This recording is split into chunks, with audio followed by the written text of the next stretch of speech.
before we get to the book itself, just wanted to show you guys this cool set that came with this edition of the book. It's like 3 layers of art on acetate sheets that shows us how the title screen was layered for animation. Pretty cool. Okay, now where else can we start but the hardest level in the game?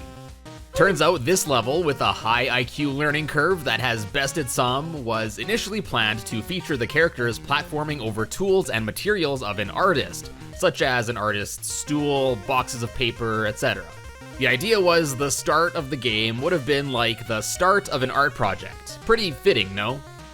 But this was obviously later changed to just basic geometrical shapes, as the developers felt that the more generic this stage got, the more focused it felt. And I guess the basic geometrical shapes still maintain that early stage of drawing aspect. Before we go on to some more stages and bosses, let's have a look at some concept art for our protagonists, Cuphead and pal Mugman. First, we have this art that appears to show how Cuphead was planned to be able to what looks like curl up and transform into a small alternate form, perhaps to add a sort of morph ball-esque mechanic from Metroid.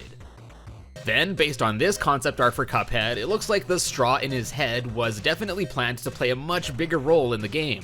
It had a face, played a bigger role in the energy beam attack as it would like wrap around the beam, Cuphead would use it like a shotgun, maybe grab enemies, and more. Then for Mugman, before settling on a different straw style, several different inserts were being considered for Mugman's head, including covers, a spoon, a sugar cube, and even whipped cream. Also, yeah, this was one of Mugman's early designs. Glad it was changed. This art book also outlines several different designs for Cuphead and Mugman's supportive cast. Most notable are the concept sketches for Elder Kettle and Legendary Chalice. I really like most of the concept sketches for Elder Kettle in particular. While some are just meh, some have a really cool look to them, but they don't seem to quite fit the game's overall art style, so I think they made a good decision with the final design. Then for Legendary Chalice, there's a much more diverse set of concept sketches that predated her more feminine look. Everything from a bearded boxing angel cup boy to a wise sage design to a beer foam topped Viking and everything in between. I think it's funny to think this character was considered to look like this. Quite the difference. Now moving along to the rest of the game, let's talk about the overworld itself. Looks like before going for a more open world contract-based system, the game was initially planned to have a more basic and linear overworld map. With a start, several levels, and an end boss, this was certainly more akin to something like Super Mario Bros. 3 or Super Mario World. Interestingly, even in this very early concept sketch, we can see some of the boss and stage ideas were already in place, where they more or less ended up in the final game. A forest stage at the start, a plant boy in World 1, this looks like the castle from Grim Matchstick in World 2, and a pirate and ghost boss were already considered. There's also the sketch of the final world, which, based on the random boss idea on the way to the final boss, this may have been an idea that transformed into the King Dice fight dice roll mechanic. We can also see from this early concept art that it looks like each stage was just simply numbered with a building or just had a sign. I'm glad this was changed in favor of something a little bit more creative. Alright, next let's get to some of the boss fights. First up, we have the Root Pack. So I initially mentioned Betty Beat in my Lost Bits video way back, and now finally we have some more information about her. Well, for starters, her actual name is Beatrice Lutz, with the Lutz surname paying homage to one of the developer's favorite characters from Phantasy Star, Noah, whose name in the Japanese version was Lutz. Anyways, this book reveals some more concept art for Beatrice. Here we once again see her abusing her babies as she squeezes them like a stress ball and readies them to be thrown at the player. Interestingly, these designs look pretty different than the ones I've already seen up until now. Here we can also see several other potential designs for her, like having her eyes on the stalks instead of the actual beat. Then, also for the Root Pack, we have an early baby version of Ollie Bulb the Onion. I guess Studio MDHR was doing baby characters before Baby Yoda made it cool. Then also this early design of Sal Sputter, which would have seen him have multiple sets of eyes. Ha, get it? 'Cause potatoes have eyes? Apparently though, they felt that this design was way too similar to this potato from 1938 cartoon Tears of an Onion, so they decided to rework it. Next up is Hildeberg, of which we can see early scrapped designs, such as her looking more like Disney's Oswald the Lucky Rabbit, some sort of meteor form, different Zeppelin designs, looking like a cloud, a sun, a dragonfly, and a pig that would have exploded into bacon? Okay. Anyways, it's quite clear that other than being a Zeppelin, the other theme of this fight are astrological signs. In the game, Hildeberg will take form of 3 of these: Sagittarius, Taurus, and Gemini. But this art book reveals that several other constellations were being considered. These included Leo, Cancer, and the Big Dipper, or Ursa Major. I'm honestly really curious as to what sort of moves these other forms would have had. There's also this early design for the Gemini twins, in which they were just to appear as 2 floating heads that would coordinate attacks and even merge to do some sort of super attack. Alright guys, there's no chance I'd make a Cuphead video without mentioning Plant Boy, so let's do that. This book shows off some pretty unsettling early designs with even crazier eyes, which I didn't think was even possible, and also Cagney Carnation having several sets of eyes.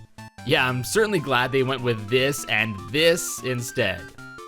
We can also see some scrapped attacks for Plant Boy, like a nose projectile attack, flinging mud, and like spitting out a fuzzball, or having a hand come out of his neck to throw the ball at the player? Huh. Moving on, there's also several different concept designs for Baroness von Bonbon, many of which made her look way more sane than the final design. Then, if you hate clowns, you might want to look away for a bit, as this book reveals several early designs of Beppy the Clown, many of which are pretty creepy. Whereas many of the concept designs in this book seem more lame than the final version, in this case, I think Beppy's final design is way less scary than some of these. Next up is Wally Warbles.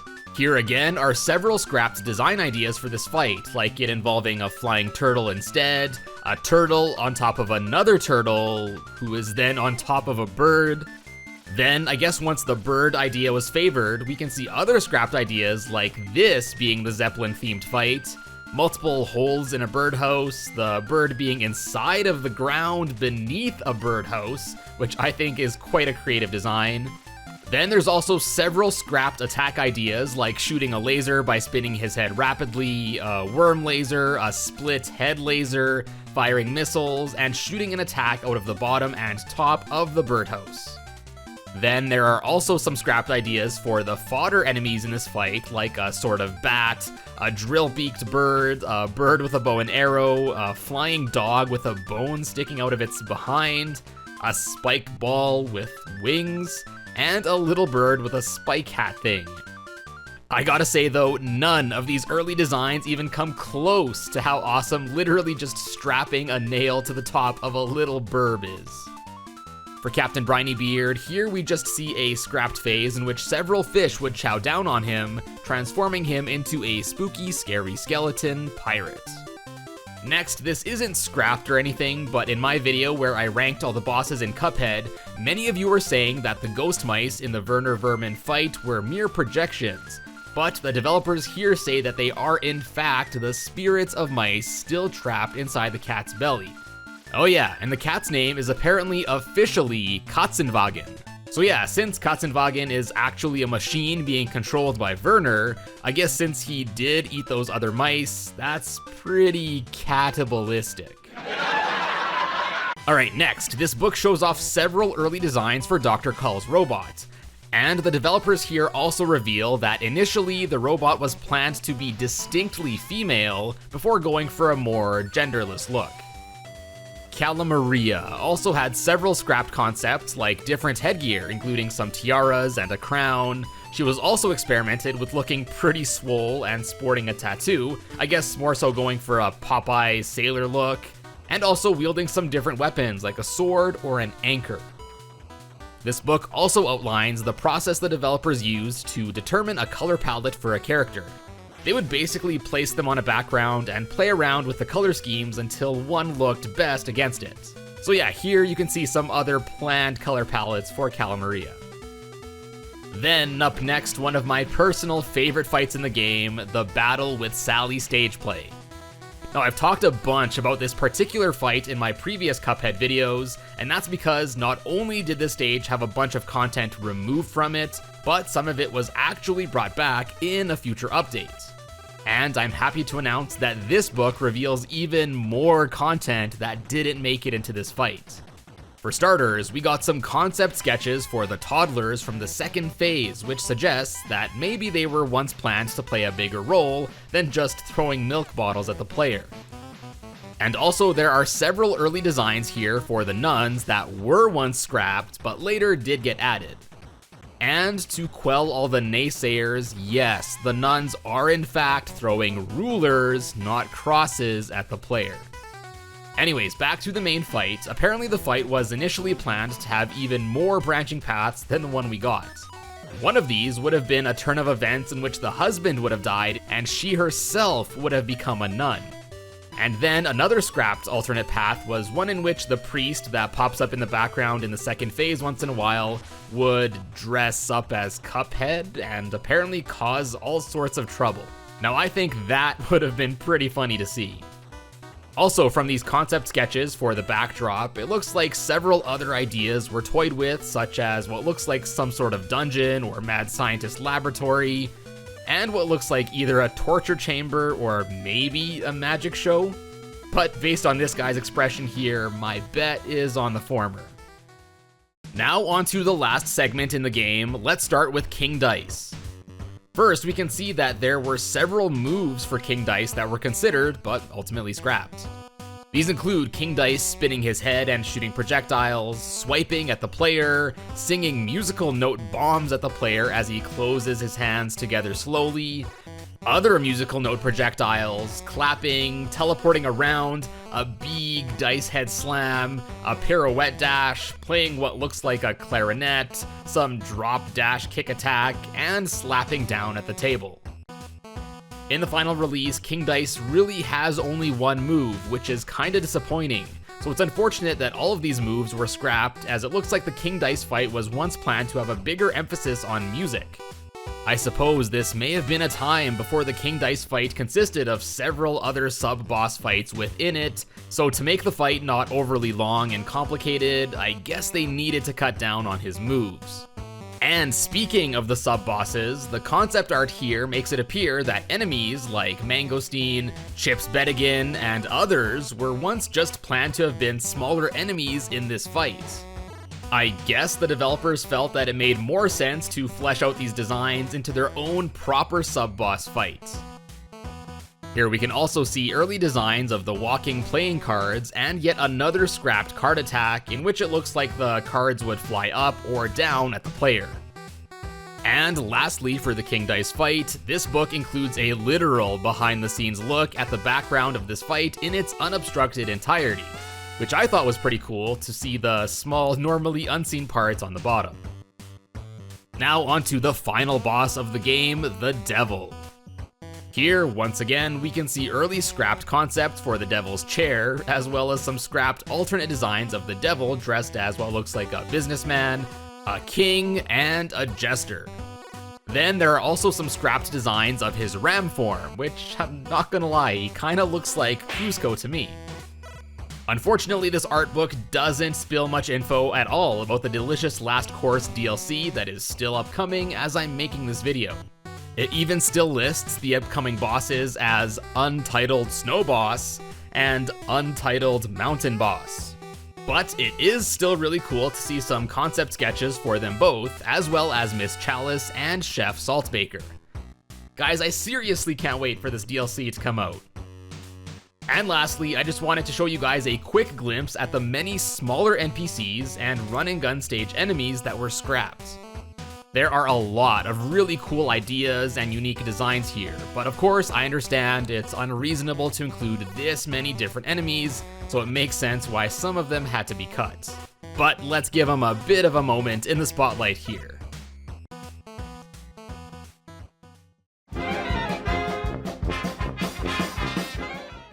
September 29th, 2023 marked a whopping 6 years since the initial release of Cuphead. And although I thought the series was all wrapped up here on Lost Bits, to celebrate the occasion, a new update was actually put out for the game, currently only on Xbox as well as Windows. And this anniversary update served as a celebration of the game, as it added a bonus option to the main menu, where in addition to adding a sound player menu where you can listen to all of the game's background tracks, various concept sketches were also added, as well as several videos offering a very cool glimpse into the game, including some new unused material that was never before seen. So in this video, I'll be taking you through some of the highlights of this newly revealed unused content, including some more unused character designs, scrapped bosses, and more. Anyways, with all that said, parry that like button down below, let's check out some more Cuphead Lost Bits. Alright, so first up, let's go over some of the highlights found in the newly added concept art gallery. Similar to how I covered in my Lost Bits video on the Cuphead art book, these concept sketches reveal various early designs of characters and bosses, as well as several ideas that were ultimately never realized. Now there's like 144 images here, so obviously, in the interest of time, I won't be diving into all of them, and I'll just be focusing on the ones that show off more interesting changes or scrapped ideas, as some of the sketches aren't super remarkable relative to the others, as they just feature early sketches of designs and such that did make it into the game. Anyways, starting off with our boy Cuphead himself, right away there are sketches of what looks to perhaps be a scrapped idea of having an intro graphic appear before each boss fight, like something similar to what's seen in some fighting games, as here we have a big Cuphead on the left, Goopy Legrand on the right here, a Technocop City skyline here, and then just blank spaces on the other two sketches. Yeah, there's not a whole lot of context included for the images in the gallery here, so there's gonna be a lot of speculating in this video.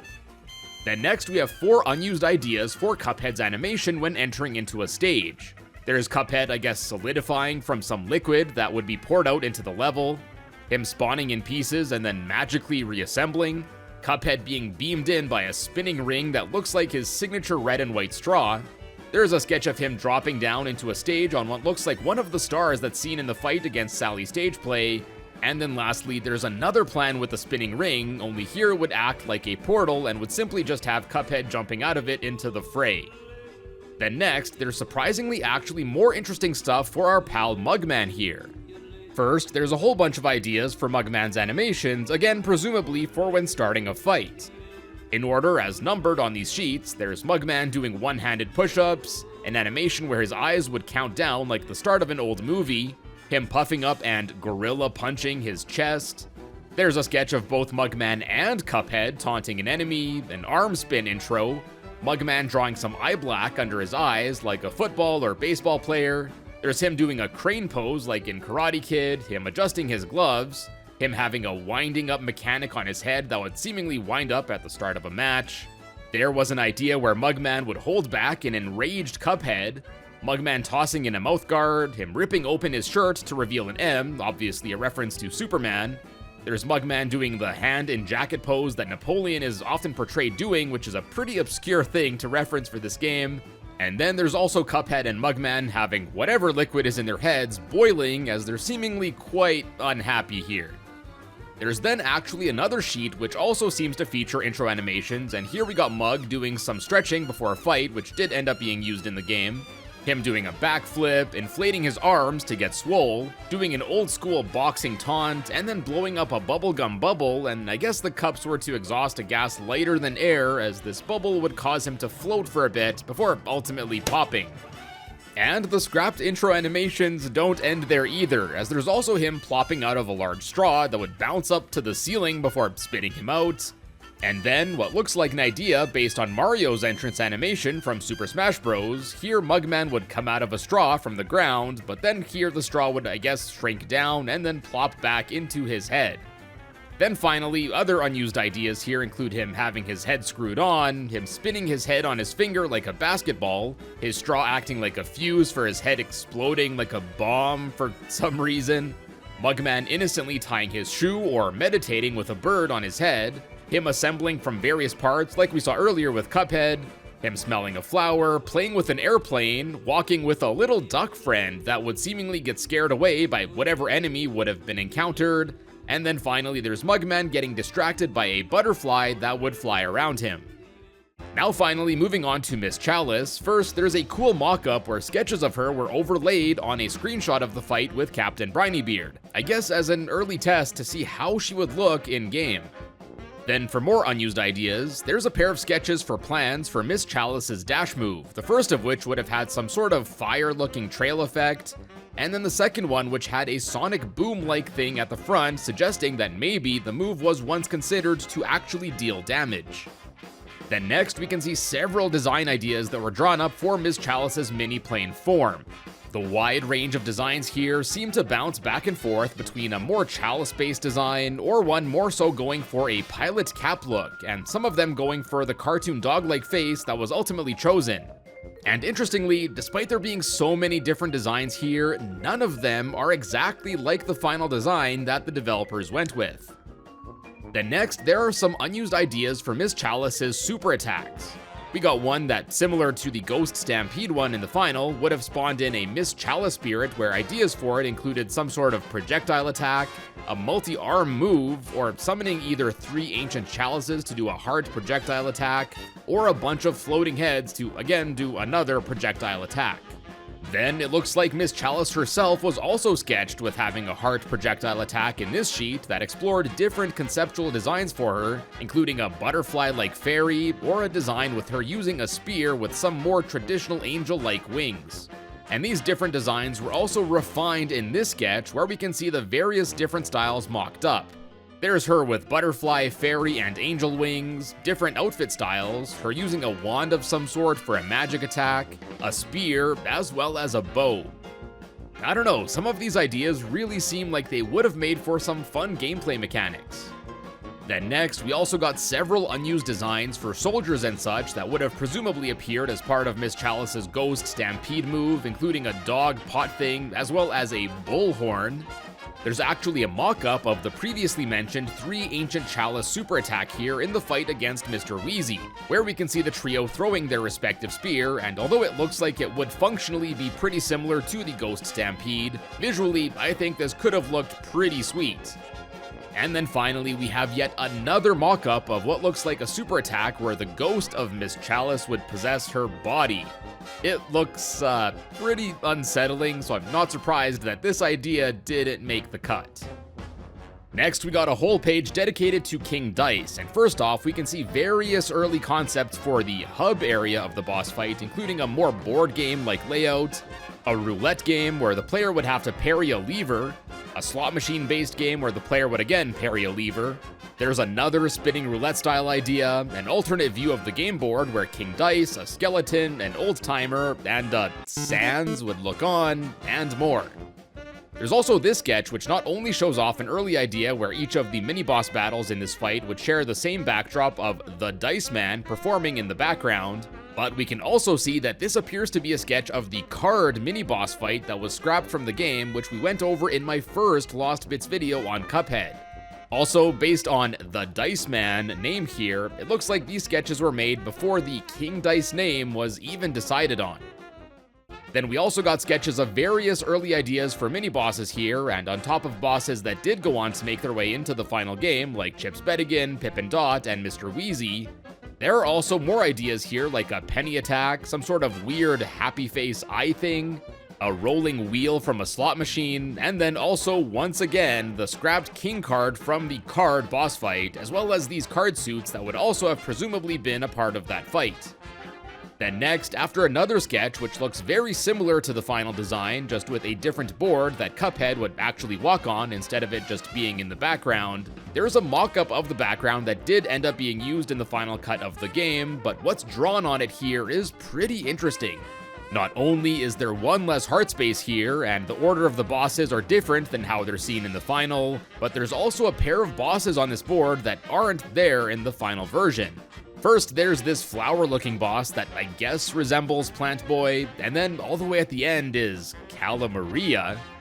Does this suggest that these two were originally supposed to be King Dice mini-bosses? Not necessarily, as they might have just been drawn in as placeholders, and it's actually unlikely in fact, as these two were shown off as full bosses years before the game came out, but you gotta admit, it's pretty weird to see these here.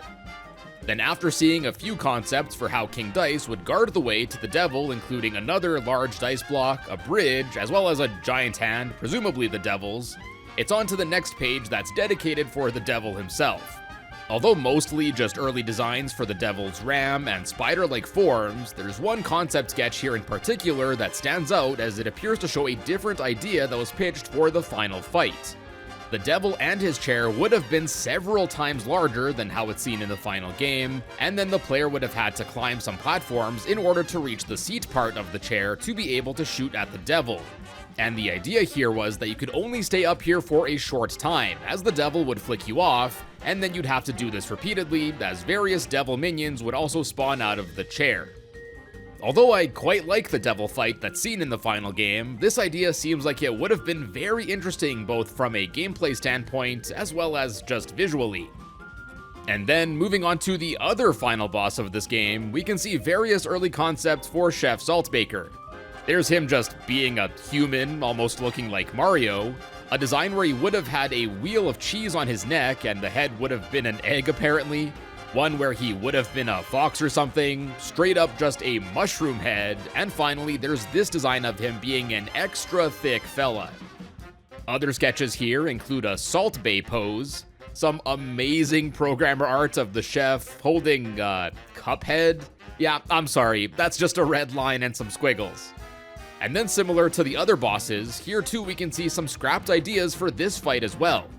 Although it was decided for the chef to basically always be a background threat, I guess except for the final phase, there were several ideas for him to be a more traditional boss, much similar in size to Cuphead, where he would have had attacks including using a large meat tenderizer to spin around with or smack down in an attack that could have turned the player into food, him using a pan to deflect attacks, making a soup in some sort of cauldron that would then fire the soup as a projectile attack, and then also an attack where he would pull a Kirby and try to suck up the player. What's extra interesting, I find, about this sheet is that it shows a larger chef using the rolling pin as he does in the first phase in the final game, and this is listed as Phase 2. So it appears that originally, the first phase of this fight was conceptualized as the fight against the smaller form of Chef Saltbaker. Then next up, under Swell Pals, there are various sketches of NPC characters that never ended up getting used, like various warrior-looking cups, early designs for the king from King's Leap, some early Elder Kettle designs, and more. Then after this, there are a few pages dedicated to the game's bosses, and of course, we start here with Inkwell Isle 1. We got various designs for Goopy's tombstone, the creepy multi-eyed potato design for the root pack, which I believe we also saw in the art book video, as well as some early designs for Plant Boy being defeated where he looks incredibly sad. Like, honestly, I'd feel bad for defeating him if he ended up looking like this. But most interesting on this page, I find, are various ideas for the last phase of the fight against Hilda Berg. There was obviously a big emphasis on the moon phase's mouth here, as aside from a nose whipping attack, basically all the other attacks here seem to use it. We got a spitting attack, the top of the moon having a mouth of its own, the moon's tongue would either have its own mouth that would cough up a projectile or would bring out Hilda's eyes, the tongue could have brought out Hilda in her original form as seen before the fight begins, an attack that would have had Hilda sucking up Cuphead through the nose and then spitting him out through a mouth at the top, and then lastly an attack that would have probably been the creepiest in the game. This would have a hand emerging from the bottom of the moon, and it would then peel off the face's skin to reveal the skull behind it and would then unleash a barrage of projectiles. Yeah, I'm sure that wouldn't give anyone nightmares. And in addition to all of these attacks, there are also some scrap designs for Hilda here too, including a sheep, a robo-mech thing, some sort of cocoon, what looks like a little airship thing, and more. Then there's not all too much notable stuff for Inkwell Isle 2 here, aside from an early design for Grim Matchstick, an idea for a flaming marshmallow attack for Baroness von Bonbon that was scrapped, as well as a scrapped attack for Wally Warbles, where he would flap to send shockwaves that would push the player backwards into an oncoming wave of flying piranha, which would attack on the far left side of the screen. Then for Inkwell Isle 3, we got a bunch of unused designs for the boss fight, such as early designs for Rumor Honeybottoms, including one where she looks like she's about to ask to speak to a manager, a seemingly scrapped phase of Captain Brinybeard in a skeletal form, presumably seen after getting eaten by the fish here, alternate designs for the cat seen in the Werner Vermin fight, and then for Dr. Call and his robot, there are several scrap designs for the robot's head, as well as for his arm attacks. And then Dr. Call himself too has a few scrapped attack ideas here, including a spring-loaded boxing glove punch, a screw gun, a moving rail gun, a fire attack coming out of the vehicle's mouth, as well as the ability to spawn in mechanical bats from his hat. Although the first part of the robot fight is interesting, the last phase against the Doctor himself, I think, is rather bland as he only really uses one move, so these definitely would have been a welcome addition to shake things up there. For the Sally stage play fight, there's not too much here aside from this scrapped idea where the groom would end up being strapped to a log. The final phase in the Phantom Express fight had some unused ideas here, including the train growing some legs to start running on the track like it's Flintstones, as well as an attack where the front of the train would turn towards the player, and the chimney would either turn into a hammer to smack the player, or a blast of steam would be shot out instead. Then we also got a few unused ideas for Cala Maria, including her snake hair opening her eyes to do her beam attack. And then finally, there was an idea where Cala Maria's entire head would straight up just turn into a snake headusa, if you will. Then after this, we saw a few of the Inkwell Casino bosses earlier as part of the King Dice page, but they get their own dedicated page too, and here we can again see the scrapped card mini-boss, a scrapped dice boss, an unused design of a champagne bottle and glass, presumably for the Tipsy Troupe. There's an unused cigarette spitting attack for Mr. Wheezy, as well as a pitched attack where the devil or King Dice's lips would appear from one of the ashtrays to blow the ash away. And then there's also this sketch of Mr. Wheezy where, again, it makes me feel bad for him, as he must have some deeper problems that's making him smoke the sadness away. Then we also got a few early designs for Pirouetta, Hocus Pocus, a scrapped glass boss that would throw dice at the player, and then a scrapped, watermelon bread slice? Sure. We can also see ideas for the mouth, including a sketch of it making the pog face. This one design here really resembles Mangosteen, like almost to a T, so it's likely that this boss was reworked into the 8-ball fella.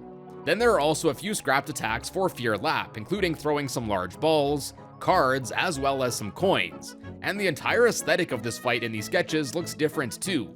Less so a creepy Halloween-like backdrop, and more so a casino to match the King Dice area, with the horse racers being propped up from the table, akin to the horse racing machines seen in casinos.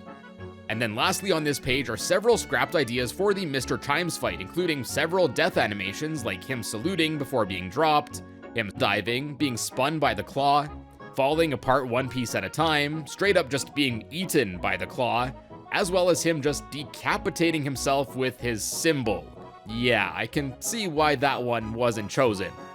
Also for this fight, we can see what looks to be alternate designs for the entire character, where instead of being a symbol monkey, it was conceptualized as a humanoid doll, a unicorn, an angry-looking dog, or a frog. While I think these other designs are pretty cool, I do think going with the symbol monkey was the right call. And then the final page of this gallery is all about the delicious Last Course DLC. And here we got some unused designs for the Moonshine Mob bugs, including several for the main boss of the mob. We get to see some much creepier designs of Jupiter the Snow Beast, another much different design of the Queen where she would appear much more human-like, and then there's also this scrapped stage layout that, just based on its appearance, looks like it was meant for the King's Leap section. Now, I'm a big fan of this MC Escher-inspired backdrop and think it's visually stunning with the chessboard on the bottom, checkers on the top, and then the mess of things going on in the background. But as cool as this looks, the developers decided to make the background in real life again, much like in the fight against Jimmy the Great, which is honestly pretty amazing. There's definitely not a lot of games that do stuff like this, that's for sure. But if you notice, this background did at least somewhat get preserved, as the floor section is very similar with similar cracks, and these gears are down here on the bottom right too. But lastly, my favorite of the images on this last page here isn't even a concept sketch, as it appears to actually be a screenshot of gameplay taken when developing the DLC. And here we can see some placeholder projectile graphics, green rectangles that appear to be early versions of where the gnomes can pop up. And then yeah, let's address the elephant in the room. Here we can also see several instances of the Jareed head graphics that we covered way back in my first Cuphead video.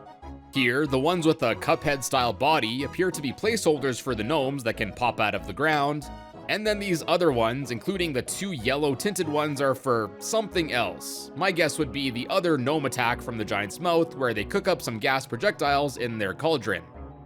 Anyways, I was honestly shocked to see these graphics pop up in the gallery here. A surprise, but certainly a welcome one. Now that's about all of the highlights of the gallery in a nutshell, but there are also a few interesting things that were added to the game in the behind-the-scenes video archive as well. In addition to getting an awesome glimpse into the making of the soundtrack, overworld background, as well as the real-life models of the King's Leap Castle and trailer puppets, we also get to see some more unused content here as well. First, there's a short reel of an unused launch trailer. It even has some voice acting, and although it's still in the sketch phase, it's honestly really cool, and me just talking about it certainly doesn't do it justice, so here it is for you in full. We want the last course. We want the last course. Give us the last course. Bring us the last course. Hungry tummies so severe. Feels like it's been 30 years. Bring us the last course. Bring us the last course.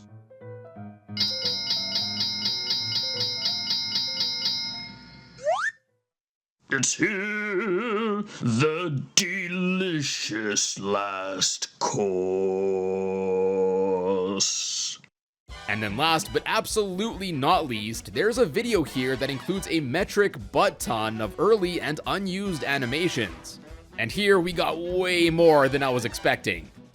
First, we got some animations for unused things we already knew about, such as this unused bat boss, the secret plant boy flower that would say "oh," that, as we discussed in a previous video, actually still has some leftover coding remaining for it in the game. There's an unused intro segment for the giant seen in Rugged Ridge. There's another unused Calamaria attack. We finally get some more info here regarding the scrapped shield charm that we went over in a previous video. An unused attack animation for Werner Vermin. We got some animations of the scrapped squid boss. And then several animations are shown off for Patchy Patchy, the scrapped pachinko boss fight. And I think it's pretty interesting that these sketch animations were shown off here, but not the basically finalized ones that were seen in the launch version of the game. The boss fight was like 90% complete, so I guess I'll just be left scratching my head for all eternity as to why this fight or the airship squid were never finished up. And in the same vein, this video also reveals several previously unseen animations for the scrapped arcade level that's believed to have been called Coin-Op Bop. Now I've talked about this scrapped level a decent amount in my previous videos, but interestingly, up until these animations were shown off, all we really had to go off of were references to a big Cuphead and Mugman, and from these, only some mock-ups were ever made. But now with these, we can actually see how the two were planned to play this level, win, as well as lose at it. Just like with Robo Squidward here, I really thought that this would end up getting added to the game at some point, but unfortunately, it looks like this will end up being lost media for the foreseeable future. But part of me is still hoping for a director's cut of the game or something that will include all of these scrapped bosses and concepts, especially the ones that were already more fleshed out for the game's initial release. It's unlikely, sure, but a man can dream. Anyways, I digress, let's get back on track here. This video also reveals several other unused characters that, as far as I know, were never before seen, and this includes a captain NPC meant for the also scrapped airship stage, an unused Grim Reaper boss, a scrapped version of the whetstone charm where instead of an axe coming out of the fella's head, it would have been like a mallet or something. And then, very interestingly, this video also reveals a few scrapped parry challenges. There's a small pig run, which appears exactly how it sounds, a pig bounce and slide challenge, and then also just pig run. Now, it's unclear exactly how these would function, and I really wish some more context was provided for these, but my speculation is that it looks like the idea might have been that several of these pigs would run across the screen, and the player would have to keep parrying off their backs as they would run and jump across. This is honestly very cool to see, and although these ideas were never brought to life in the game, ultimately the idea of a parry challenge in general did get added as the King's Leap area in the Delicious Last Course DLC. And then finally, to plop the cherry on top of this truckload of new unused animations, this video ends off with gameplay from an alpha version of the game where they were testing Cuphead's walk cycle animation, and here we can see one of the earliest versions of the overworld map screen. And if you're a Cuphead history aficionado, you'll probably recognize this map, as this is the one that was shown off 10 years ago in the game's original and first teaser trailer. And interestingly, we can see the training dojo that was also shown off in that teaser is in a different spot here, as in the teaser it was found all the way to the right of this island. Now, as cool as it was to see these unused animations and concepts, and as thankful as I am that we got these at all, I'd be lying if I said that my insatiable hunger for learning more about this game's earlier development and scrapped content was satisfied. But at the end of the day, not many developers are even this transparent with their behind-the-scenes development. So I will always have infinite respect for Studio MDHR for not only the incredible work they achieved with their artwork and animation, but also for their willingness to embrace and share their development of this masterpiece of a game.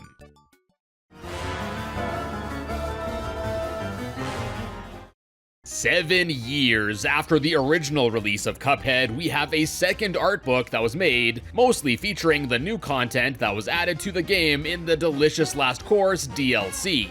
And much like my first art book Lost Bits video on this game, we got lots of scrapped concepts and designs to check out here.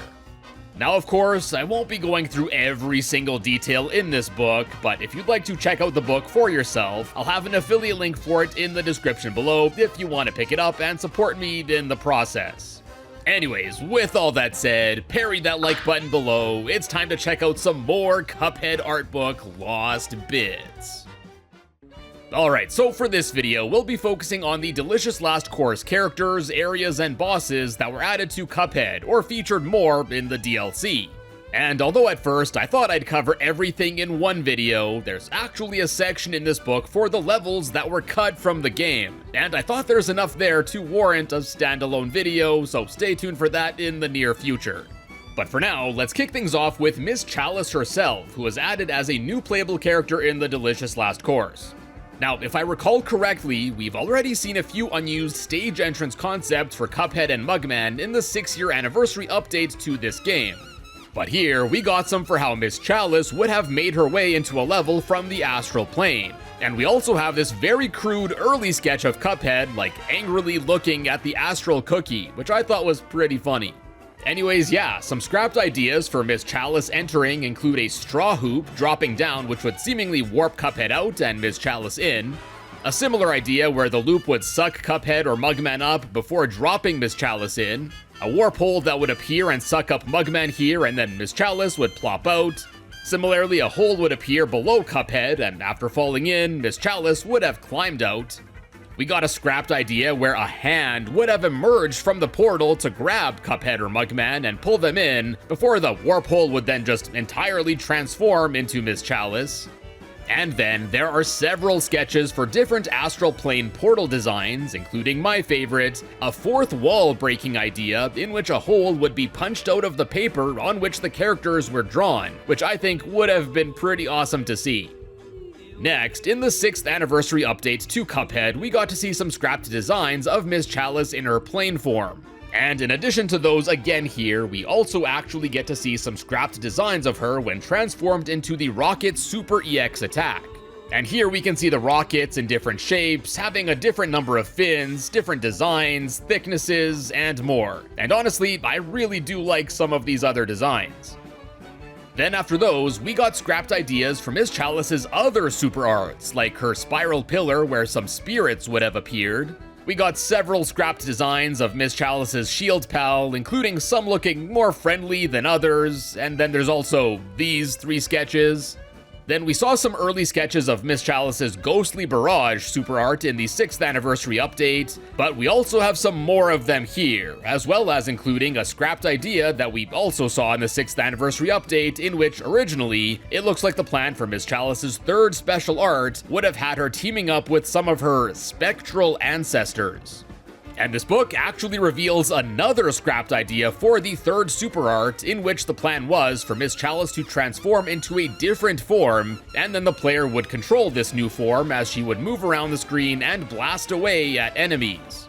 This plan, dubbed the Shmup Super, had several concepts and transformation ideas, including Miss Chalice turning into several objects, like a bell, lit candle, a spring form, getting a cannon or two, a big ghostly form, being encased in a bubble with 3 circling objects, her being carried by some ghosts, her seemingly using the giant ghost from Cuphead and Mugman super art either through a portal or being held by him, turning into a super ghost Chalice herself, summoning a bunch of helping hands that would blast away at enemies, controlling a giant legendary Chalice thing, a Zeus or Sphinx style transformation, her commanding a chariot of fire, an ethereal form which would have several appendages with different swords and shields, some sort of color-changing fountain of death attack idea, one where it looks like she would die and then be carried by 6 pallbearer ghosts, but her own ghost would then still do some sort of attack.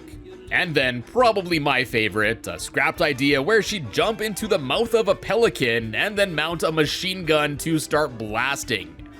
Now, despite there being so many different ideas for this transformation plan, it was ultimately decided against since apparently the developers felt that this concept was too similar to the game's airplane level mechanics. And although I understand their rationale, personally, I think a lot of these ideas would have been more interesting to see than the ghost barrage we ended up getting. Now next, the book moves on to go over the actual island on which the DLC takes place, and right away we can see several bits of concept art, including a plan for the fight against Esther Winchester taking place in an old western cowboy movie set. This book also reveals an early layout for the island as a whole, which has basically everything in a different spot compared to where it's seen in the release version. The Moonshine Mob entrance was originally on the right side of the island, Mortimer Freeze and Glumstone right at the top, and the entrance to the fight against Esther Winchester would have been on the left side in what looks like a cow pen. The book then shows off the iterative process of finalizing the design of the island, and it's especially cool to see the annotations made to this early design of the map here. Then finally getting to the bosses themselves, we start things off with the Moonshine Mob, and of course Charlie Leftlegs, which in addition to this awesome looking programmer art of a scrapped whistling attack, the authors here actually do reference that this design was indeed a rework from the giant spider boss that was originally scrapped from the game. And before the decision was made for Charlie here to use a phone to call up his goons, some scrapped alternative ideas include everything from just clapping his hands or whistling, to some more wild ideas like having his mouth turn into a bullhorn or turning into an air raid siren, using a can and string phone, striking a match to signal a raid, or even seemingly transforming into a giant bell to ring in for support. Then next for Madcap Maddie, in addition to some early designs for her where she'd seemingly have an older appearance, there are 2 more scrapped ideas for her phase that are discussed here. The first was, instead of her dropping down on her gramophone, the plan was for her to drop down on a diamond. And then instead of the gramophone shooting out the musical beams, a spotlight was planned to have shined on the diamond and the refracted light would have been the damaging beams. And then secondly, she has several other scrap designs in which she'd take on a more moth-like design for a scrapped concept, in which she would actually be seen flying around in the background of the first phase of the fight. Although there aren't too many early designs for Sydney the Snout here, this book reveals that before he'd appear and stick his tongue out on the sides of the screen, the original idea for his phase was just for his nose to drop down from the top of the screen. And additionally, there are several scrapped ideas for the fake knockout that occurs after defeating him, including some bugs dropping down on a pair of hanging fly traps as they held a sign, a centipede-like fella appearing and painting the word knockout on some paper, or some bugs flying in holding some leaves with knock and out written on them. And then we also got some scrapped ideas here for the final phase, like Hardtop Harold throwing either some red projectiles or some bottles, as well as an idea in which the anteater would grab a can of insect repellent and spray the hell out of the snail fella. And on that note, there are also several scrap designs for the final phase character as well, including several non-snail designs too, and we also get to see some ideas for different placement of the mob boss on the anteater. Then, after the sus bugs, we have Glumstone the Giant, and this book shows off several scrapped ideas for the gnomes seen in the fight, including some with pitchforks, as well as I guess an idea where they disguise themselves as narrow, sharp tree stumps. Then for Glumstone himself, there are several scrapped concepts for his attacks as well, including numerous alternate projectiles that he would have shot out instead of the gnomes in his mouth brewing the fume clouds.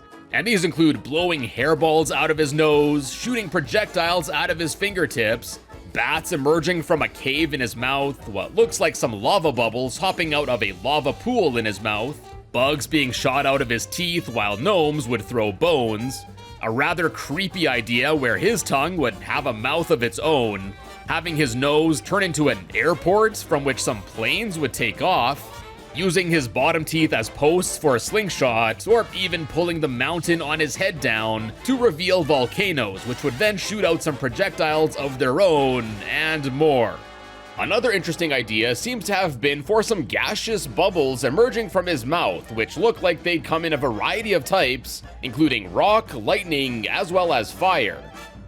And then, instead of pinching a bear and holding it above the player, other scrapped ideas were for Glumstone to lift up either a cave or a locked up wooden cage, both from which the bear would spring down towards the player.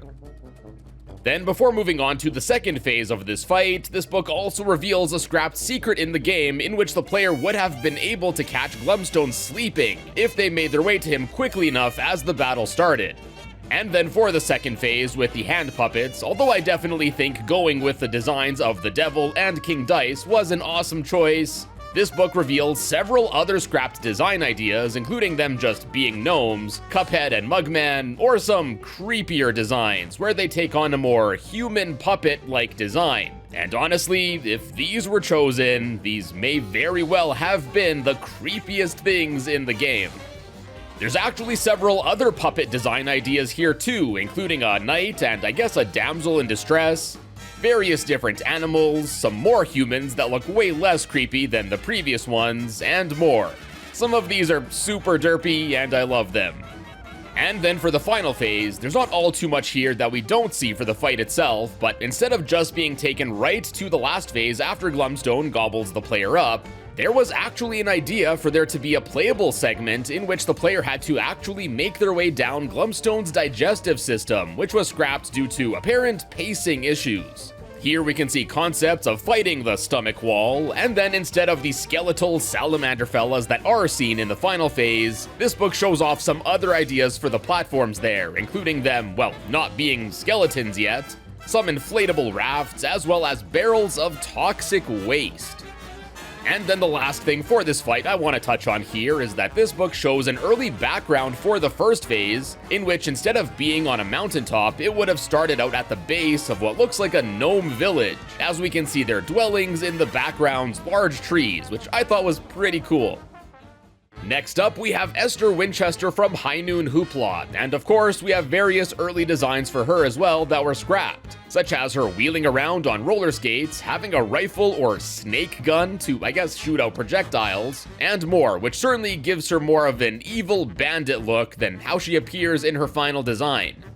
Furthermore, the original idea for this entire fight was completely different in that she was going to have a gang of outlaw pigs which would aid her in the fight, and it would have taken place in several carts in a caravan, each with their own theme, including a saloon that would have included some sort of bar fight, a horse chase, a stage show, and more. For the second phase, there were also some scrapped alternate ideas for the vacuum device that was chosen, including using a donkey as a vacuum, or she would have been seen riding a bull that I guess would double as a vacuum, as we can see its tail acting as a hose for it. Then, as iconic as her transformation into the sausage lynx is in the game, there were also several other conceptual ideas for what other food she could have turned into. And these include some cheese, a milk bottle, or even a carton of milk bottles, some ice cream either as a sundae or just in a cone, and then more on the meat side of things. Other ideas included various designs of a lasso-wielding T-bone steak, a meatball in a variety of designs with differing levels of sauce and spaghetti, really leaning into it being a play on spaghetti westerns.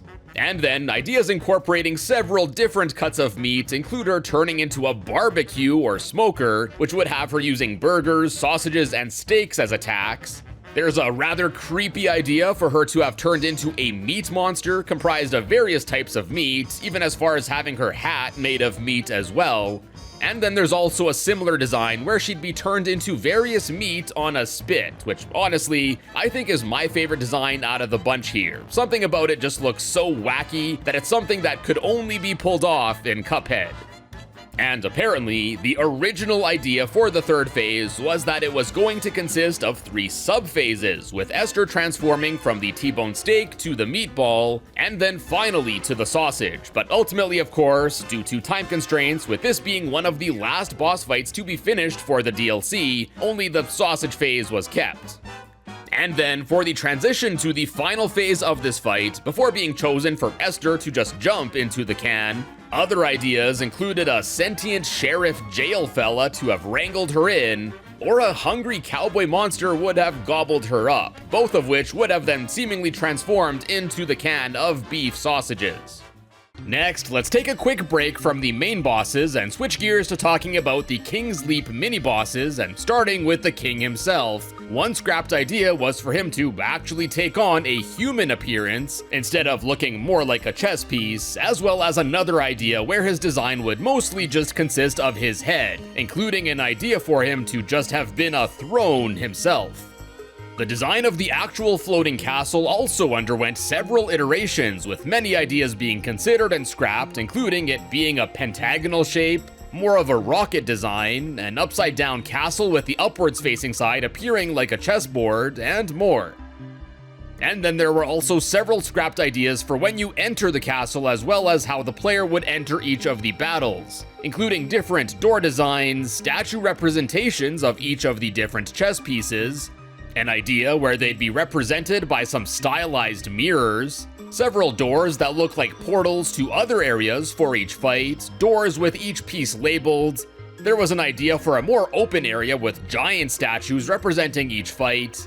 And then we also have a more open castle concept with what looks like each tile here representing one of the battles. And this kinda looks similar to the more MC Escher looking design idea we saw back in the 6th anniversary update. The book here also reveals that the concept of King's Leap does indeed derive from the airship boss fights that were originally cut from the game. Then moving on to the actual mini-bosses themselves, for the pawns, in addition to an early design for them in which they'd actually wield a sword, there's a sketch here that shows off an idea where Cuphead would have seemingly squared off against the pawns right in front of the throne-designed king, in a cool-looking area with what I think is an awesome background. Then next, for the knight, we have some early designs here that show some ideas where the horse wasn't the main feature, as there are concepts for a knight in a few different designs, including one that looks to have been actually snoozing during the fight, so you just battle the horse instead, which I think is an awesome idea. There was an idea for the horse to use a lance instead of a sword, and then there's also a centaur concept for the fight that was cut too. For the bishop, scrapped ideas include a more basic-looking chess piece, one in which he'd trade his staff for a thurible and have a more simplistic design, and then there's one closer to his final design but with the top of his staff being slightly different. And this was likely changed to remove any direct religious imagery and have it look less like a cross. And the X shape is a reference to how a bishop piece can move in a game of chess. There's also a scrapped background design here in which the view of the area was much more low to high, and the background cathedral area just looked much bigger in the background. But what I think is most interesting about the Bishop is that apparently he is a rework from an idea that was scrapped from the original release of Cuphead, in which if the player took too long to defeat a boss, a secret Death Reaper character was going to appear and attack the player. And yeah, apparently this Death Reaper was reworked into the Bishop. Next, for the Rook, before having a more humanoid look, the other scrapped concepts include really leaning into a castle tower design, with attacks including a catapult, acid trap, or a large crossbow. And then there are several other designs, some closer to the final one, but these would have opted for cannon attacks, which would have originated either from a dropped door, or even some cannons coming out of this guy's shoes and stomach. And then last up, we have the Queen, and for her, in addition to the scrapped human-looking design we also saw in the 6th anniversary update, there's another one here that also reveals some scrapped executioner minions that would use some death penalty things like a rope, a giant axe, or even a fella that would have had a guillotine for his body. Then we also have several other scrapped ideas for the Queen here, including her spawning from either a magician's hat, a ringing bell, a cake, or a chest. And then in addition to some alternate designs for the lions from her parryable screen wipe attack, we also got some other scrapped attack ideas shown off here, including an attack featuring a pair of guillotines and some heads, some piggies in a design for the Queen where she would appear as a candelabra, and then there was what looks like an attack where she'd squeeze out a lion and what looks to be a griffin, I think. For what ended up being 5 pretty quick fights in the game, it's really cool to see how many scrapped ideas there were for them. Now back to the main bosses. Next up is the Ice Geezer himself, Mortimer Freeze, and there are a whole bunch of scrapped ideas for this fight revealed in this book. For early designs of the character, there's everything from him having a bigger beard, having a more freezing design, taking on a more mysterious cloaked look, a childlike design, to even looking like Santa Claus. There's also a sketch here where his head looks the same as Jupiter the Snow Monster, so it looks like this ended up getting reused for him. Next, we also got a ton of early designs for the little icicle minions here, ranging from little candle dudes to several different snowmen designs, some more detailed than others.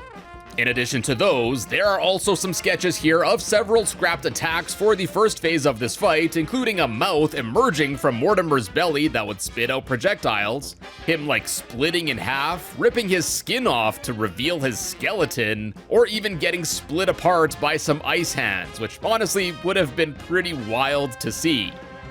Then there's a scrapped attack for him pulling his eyes out to let projectiles go after the player, or also having his nose turn into a zipper, after which he then unzip his face to launch out some other attack. Yeah, the final idea of just dropping down some icicle minions from his cloak ended up being way more tame than all of these rather gruesome concepts. Then next, alternate ideas to slapping down the whale include ice blocks, a stamp, curling rock, some ice skulls, a chandelier, a snow globe, a large ice punch, another scrapped guillotine idea, and more. Then some alternate ideas to the card attack. We have him being accompanied by an ice Viking spirit thing, the spirit of a shaved ice cart fella, and then several other projectile ideas. Then, instead of Jupiter just being lowered in, other scrapped entrance ideas include him being pulled in by some minions, or him getting pushed in on a sled. What's interesting is these last two would also have Mortimer turning into either a gem or a bucket that would then attach to the snowman, presumably possessing it. And speaking of Jupiter the Snowman, there are of course also several scrapped designs for him as well, some keeping with the snowman idea in a variety of designs, including some more ghostly ones, as well as an igloo one. But then we also got several ideas for the character to have taken on a Yeti-like design, some with a walrus-type face, one looking more like a wolf, and one in which the Yeti would be inside of a bucket instead of wearing one. And we also have a bunch of scrapped ideas for his transformation into a fridge, where he'd either reform himself with his own hands, rip off his outer costume to reveal the fridge design beneath, or just flip backwards to shed his original look. And then we also got some scrapped non-fridge transformation ideas too, including turning into a castle tower with a cannon on its head or mouth or eyes, turning into a catapult, a tank, or some other cannon designs too. And before deciding on the swords that emerged from the ground after Jupiter's floor slam, other concepts for these include various ice spike designs, and then there are also some way different ideas like some fish popping out of the ice, some tentacles, a gravestone, an ice-fire torch thing, or even some skeletons.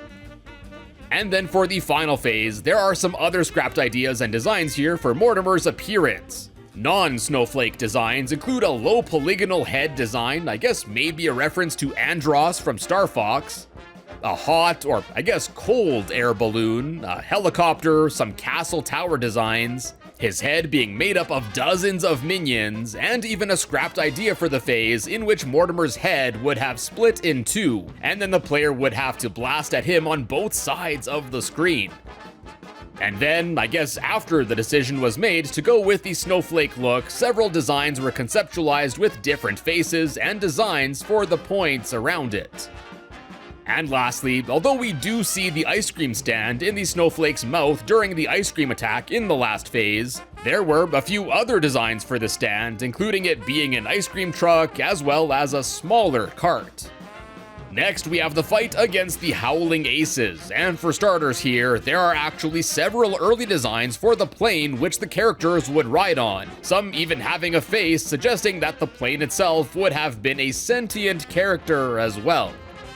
Next, for the big dog, Brigadier Boneguard, in addition to several scrap designs for his head, this book reveals numerous ideas for his attacks that didn't make the cut. And these include hanging off his plane to throw propellers at the player, floating under an umbrella as the environment around would apparently literally rain cats and dogs, him riding either a duck, a rocket, a copter thing, or a large flying winged cannon that would fire out a harpoon.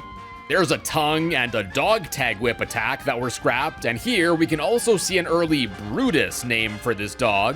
And then there's a scrapped giant slingshot attack, an attack where a giant boxing glove would pop out from the side of the plane, one where he'd hang onto a bunch of carrier pigeons and then, I guess, send them as an attack, one attack where the dog would lose his pants and use them as a parachute. And then the book reveals that an early version of the attack where the dog grabs a cat and uses it to shoot out some yarn balls, the original idea was for the dog to spit out some cans of dog food instead. Then this book shows off numerous scrapped design ideas for the Yankee Yippers themselves, as well as what their mode of transportation would be. Before it was decided for them to use jetpacks, other ideas included various forms of little airplanes or copters, a balloon idea, as well as riding on a rocket. Then we got some scrapped designs for the big dog helicopter phase of this fight, including one where its arms would be turned into cages that would seemingly shoot out rabbits. And then I know a lot of fans really like Sergeant O'Farah's final design, but this book reveals several other design ideas, some that look quite a bit different. And yeah, I think these wouldn't have been as much of a hit with fans. Now next up, we of course have the big bad boss of this island, Chef Saltbaker. And we've actually already seen many of the early designs for him shown in this book back in the 6th anniversary update to Cuphead.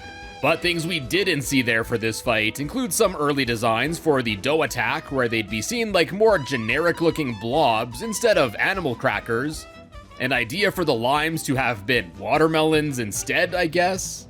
We got several alternate designs for the mini salt shakers here, several ideas for the second last phase including some more salt shaker designs, and some for, I guess, Saltbaker's head, which would have appeared either as a salt lick block, just a salt shaker with various different weapons like a circular saw or some knives. And then we also got several scrapped ideas where Saltbaker's head would take on a more spherical shape and appear either with a baguette or knife in his mouth, various kitchen objects or shards of glass sticking out of him, or him popping out of a drawer of a salt mill or a salt scoop. And then lastly for the bosses, we have the secret battle against the angel and the devil, and this book actually reveals that this fight was originally going to be the second phase in the fight against the devil at the end of the base game. But this idea was ultimately cut due to its perceived pacing, as well as it was deemed that the direction swapping mechanic of it could have been too complex to introduce midway in a battle. And yeah, we actually get to see some sketches here of how this would have tied into the devil fight, with the devil's dueling spirits getting split after the end of the first phase, as well as some early conceptual ideas for how this phase and its mechanic would work. After this book also shows off some attack and platform ideas that didn't make the cut, and these include the angel shooting out harps, both the angel and devil having bell projectiles, and then for the platforms, instead of the moving cloud, scrapped ideas include just 2 basic floating platforms, 2 platforms color-coded to each boss, some floating letters spelling out casino, and then these platforms here being held up by some hooded ghoul fellas. And then lastly for this fight, this book shows off several ideas for the background, such as what looks like a creepy forest idea, an ethereal area with a casino motif, as well as a graveyard, which yeah, would make sense as that's where you start this battle. But honestly, the galaxy background that ended up getting chosen, I think, fits the fight quite well as it is. Then next, after showing off a cool behind-the-scenes look at how the Miss Chalice tutorial level, the King's Leap Castle, as well as the devil skeleton in the background of the angel and devil fight were sculpted in real life, the book also shows off numerous NPC designs that didn't make the cut. There are a whole bunch that are shown off here, so in the interest of time, I won't be going over all of the unused designs here in detail, but we got NPCs based on animals and kitchen objects, and other highlights include some early designs for Inspector Graves, the ghost seen in the graveyard, the 3 NPCs seen on the podium, various different designs of the Cactus Girl, including some non-cactus designs, some for the stopwatch boat driver, including several of the character taking on a human design, a bird, or even an alligator. And then finally, we got several unused designs of Buckley the cat, the newsy NPC that gifts you a few extra coins on the aisle. Now, the main purpose of this NPC is to warn players that enter this aisle before beating the rest of the game that the bosses here may be more difficult than the ones they've defeated so far. And as such, in addition to several other designs that didn't make the cut, one major idea that was originally focused on was to lean into more of a scaredy cat design that would similarly warn newer players to stay away from this island. And now to wrap up this video, after going through the cutscenes that were made for this DLC, the book also features a page for the new bad ending that adds Miss Chalice to it. And here we can see some pretty creepy looking sketches for her bad ending design, and this one with some red lines looking extra unsettling. And I didn't know this until reading this book, but all 3 of these protagonist alter egos actually apparently have specific names. We got Evil Cuphead, Vile Mugman, as well as Miss Malice. And yeah, I think that name fits pretty well here.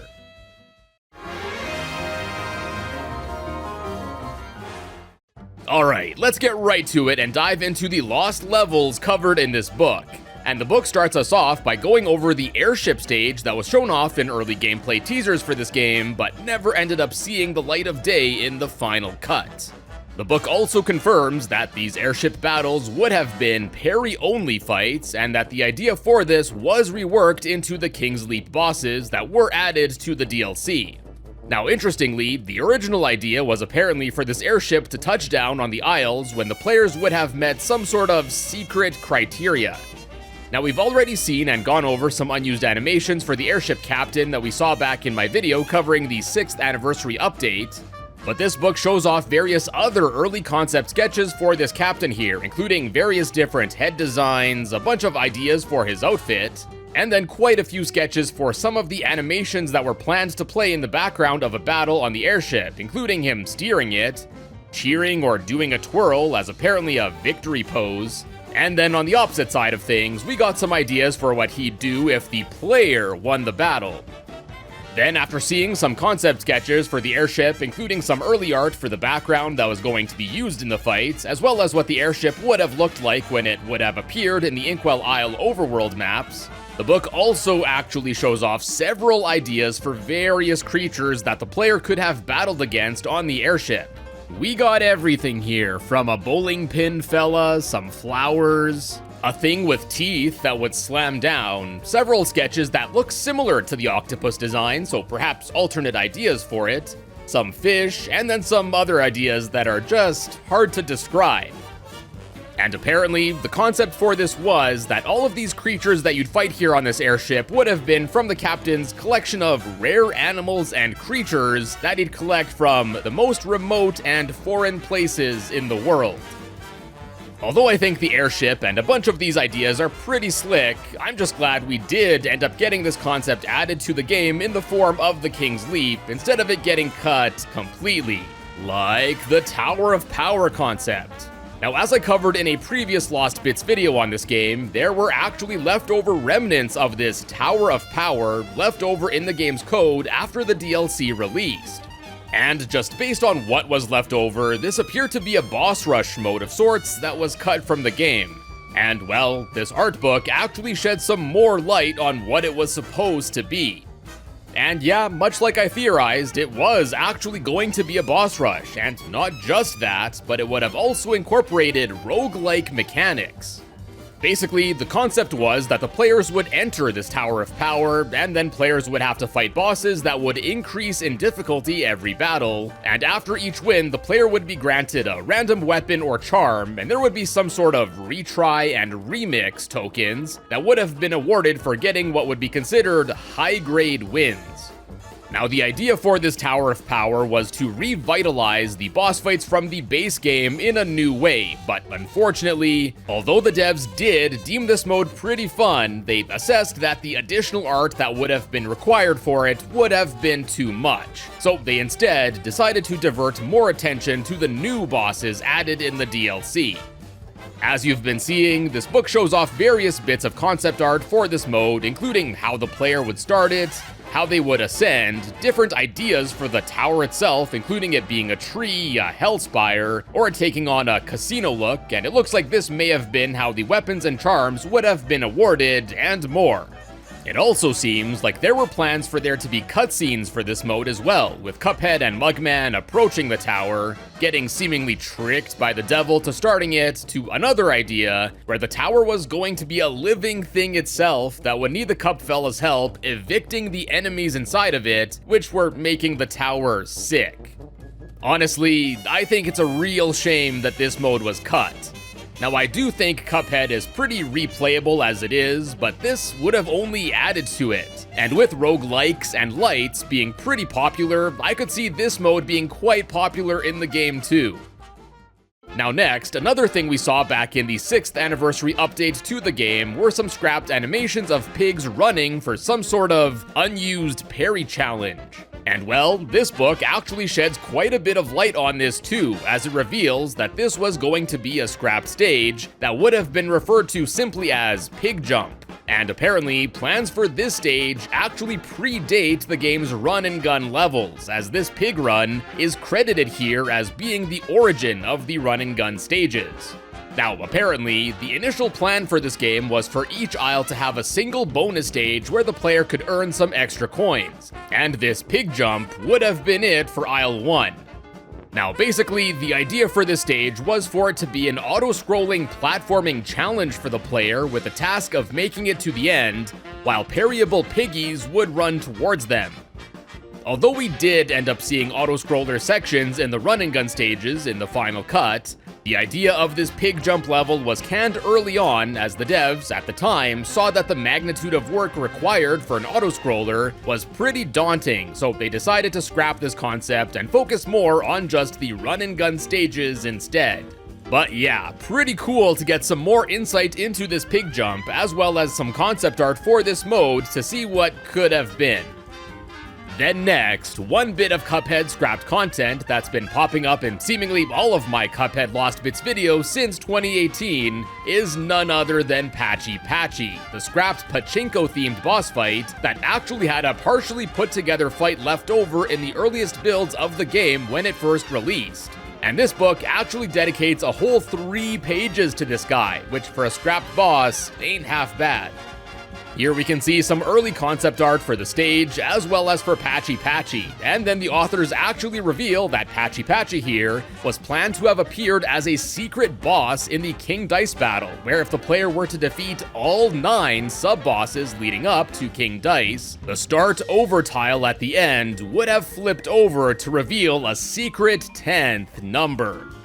This book also shows off a whole ton of other early sketches of Robo Squidward here, showing off various animation ideas, and in addition to those, we also get to see several different ideas for its design, including various animals like a whale, a monkey, an owl, shrimp, crab, clam, pig, seal, pelican, and more. And then for other scrapped non-animal ideas, we got a tuba, a train, several of these fellas just made up of a bunch of circles, and finally, a few sketches where the idea was for the mini-boss to actually have been a Cuphead-looking cup on wheels, which would have been a pretty neat twist. Now, unfortunately, at least for me, since I really like this scrapped boss, apparently its inclusion was cut due to it being deemed that its mechanics weren't as interesting as the other mini-bosses in this encounter, and that the devs didn't feel like this battle was an adequate reward for defeating all 9 of the other enemies. But at the end of the day, I'm just glad that at least the unfinished version of this boss fight ended up in the early builds of the final game, so we could at least get a glimpse into how the fight would have worked and see Patchy Patchy in action. Next, this book also mentions that there were at least 2 more run-and-gun levels that were once planned for the game that ended up being cut, including one that would have been seen in the Inkwell Hell area, just before the climactic ending boss fights. And the book also shows off several bits of concept art for a Crystal Caves level that was scrapped that would have featured a mining theme.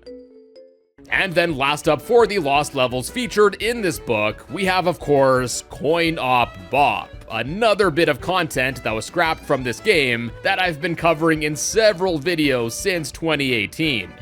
For the uninitiated, basically Coin Op Bop was a scrapped idea for the game that would have introduced adaptations of various classic arcade games like Space Invaders and Sheriff, remade into a mechanical arcade with of course Cuphead visuals.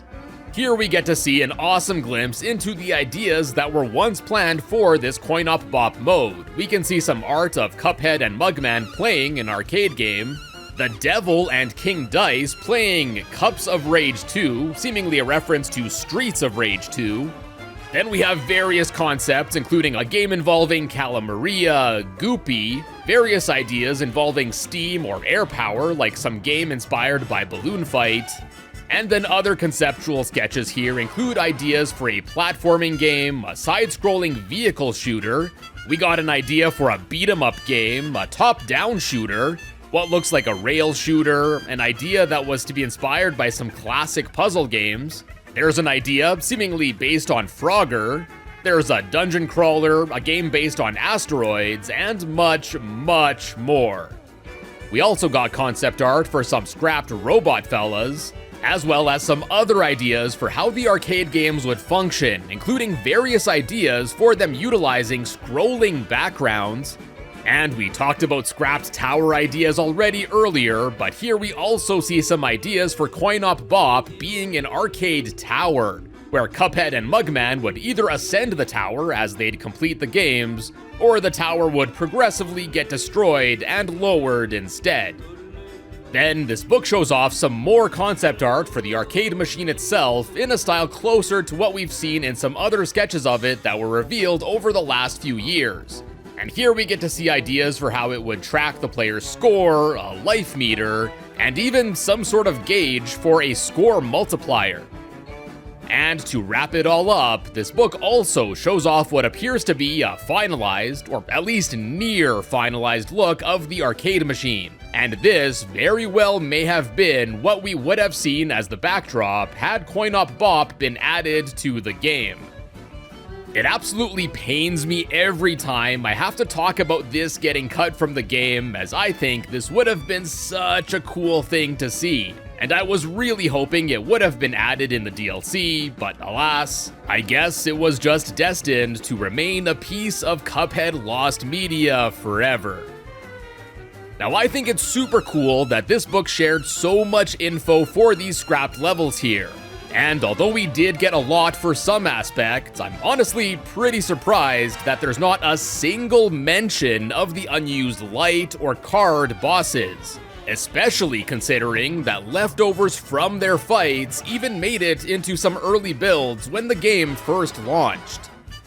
Then, after all of those bits on the lost levels, the book also goes over a few more interesting things I'd like to touch on here. First, although you normally just drop into Chef Saltbaker's underground lair, a scrapped idea was that the players would have actually, I guess, entered the walls of the building and then gotten lowered down on an elevator, after which they would then emerge from a mouse hole in the wall to an area below the chef's table. Now, I think this would have been pretty cool to see, and it would have added to the suspense leading up to the final fight. But much like many other ideas that were cut from this game, this one too was scrapped due to perceived pacing reasons. Now, in my previous video, I mentioned how the bishop from the King's Leap part of the DLC was a rework from a scrapped secret Grim Reaper character idea in which it would appear in a stage if a player took too long to defeat a boss.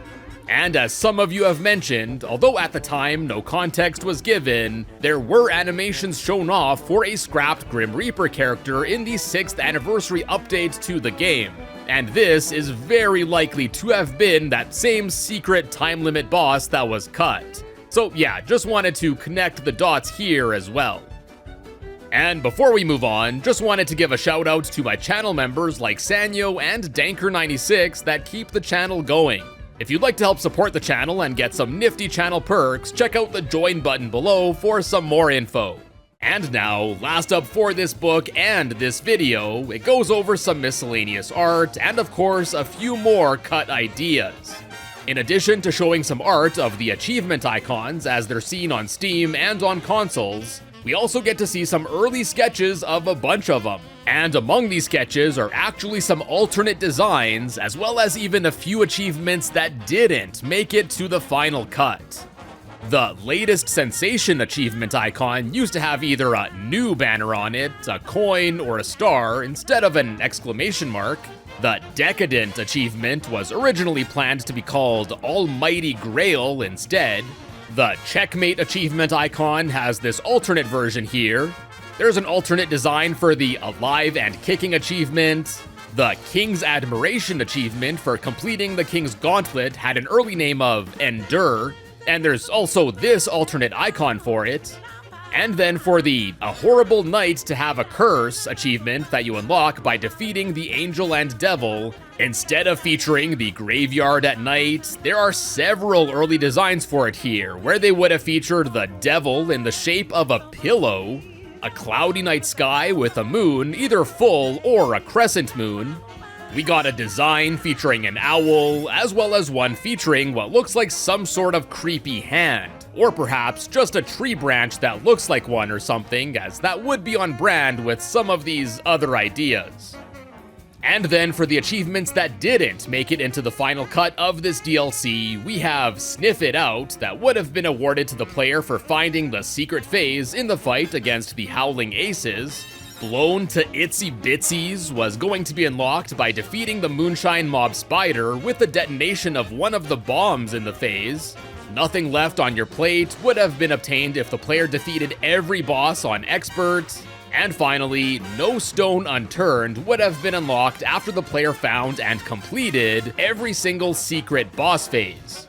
I'm not sure if this implies that there might have been more secret phases planned for Aisle 4 here than the one in the Howling Aces fight, or if this just would have been awarded if the player found that one in addition to the other secret phases that were added to the base game in previous updates, like the secret radish in the Root Pack fight or the secret path in the battle against Sally stage play. But either way, yeah, this achievement ultimately got snipped.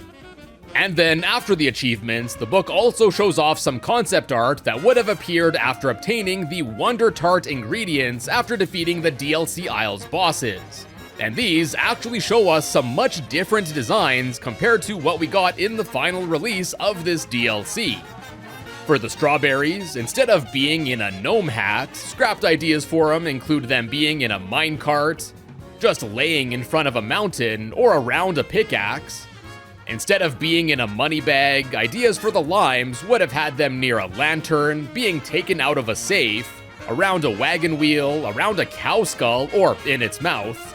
There's a concept of there being a sheriff star badge in front of them, maybe a reference to the scrapped idea where a sheriff or bounty hunter would wrangle Esther Winchester in before the final phase would start with her and the can of beef sausages.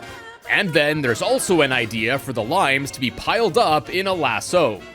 The book also shows off several other ideas where the art looks much further developed, and here we can see another scrapped idea in which originally the ingredients you collected would be instantly revealed to be living sentient beings, like with the dough fella and sugar cubes having a face here. This was ultimately changed to hide their being alive in order for it to be a bigger shock to the player when they realize that the ingredients they just gathered are actually alive and getting chopped up by Chef Saltbaker. And in addition to those, there are some more early designs here for the ingredients in this more finalized style. And here we have the sugar cubes in a bowl instead of a bucket.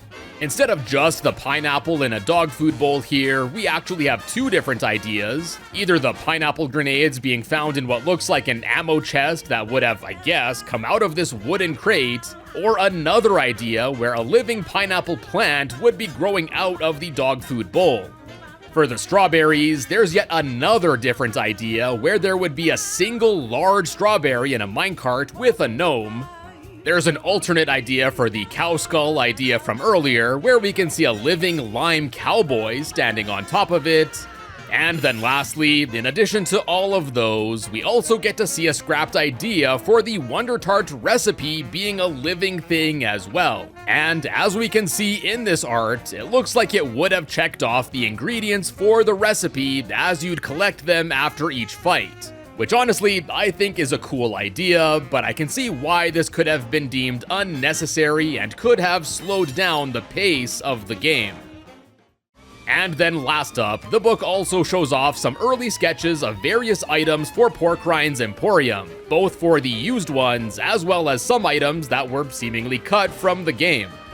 For the used items, we have an early design for the heart ring, where it was going to take on a look inspired by the Ring Pop candy rings, and then we also have various scrapped bottle designs for the new weapons added to this DLC.